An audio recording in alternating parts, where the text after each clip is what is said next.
Hello, I am नाज़नी। मेरे बच्चे का नाम अर्श अली। वो 4 साल का है। वो 1 साल का था जब कुछ नहीं था उसको, मतलब वो बोलता नहीं था, चलता नहीं था, 1 साल का हो गया था। फिर मैं डॉक्टर अंशु से मिली। जैसे मैं उनसे मिली थी तो मुझे पता नहीं था कि अर्श के इतनी सारी प्रॉब्लम है। मैंने एमआरआई कराया। पहले उन्होंने ही सजेस्ट किया था कि एमआरआई कराओ, तो एमआरआई का रिपोर्ट में आया था कि इसकी जो नसें हैं थोड़ी सी ब्लॉक है। जैसे इसको ऑक्सीजन पूरी नहीं मिली, इसकी वजह से वो चल नहीं पाता था, बोल नहीं पाता था। 1 साल का हो गया, 1.5 साल का हो गया। फिर भी हम लोग सोचते हैं नॉर्मल है, ठीक है।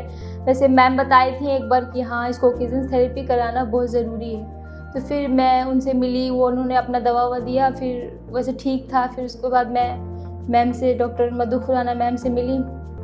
फिर उनसे मैं 6 महीने से ट्रीटमेंट करा रही हूँ। बहुत ही ज़्यादा इम्प्रूवमेंट है और अभी 4 साल का है, ठीक है, चल भी रहा है अच्छे से और कुछ वर्ड्स भी बोल रहा है, वो भी ठीक हो ही जाएगा।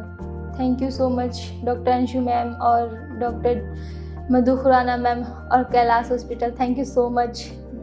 Hello everyone. जैसे कि हमने देखा अबाउट दिस पेशेंट अर्श अली, जिसकी एज अराउंड 4 साल के आसपास है एंड इनिशियली ये बर्थ एस्फिक्सिया का केस था और बीच में सीज़र का भी कुछ एपिसोड्स रहे थे इसके पास्ट हिस्ट्री में। तो जब ये बच्चा आया तो इनिशियली इसने अपने माइलस्टोन्स अचीव नहीं किए थे। So he was just crawling और थोड़ा सिटिंग पोजीशन में था कि हाँ, he was able to sit independently.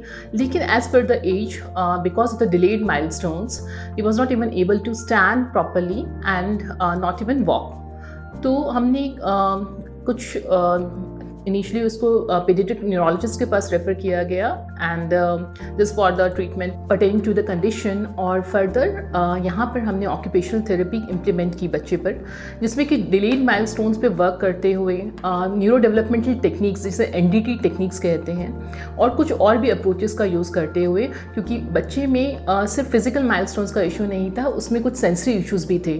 तो हमें दोनों ही ट्रीटमेंट पैटर्न्स को कंबाइन करते हुए plus medication, finally we got the result successfully, and within few months he is now walking independently without any support, and the family is very much satisfied with his improvement.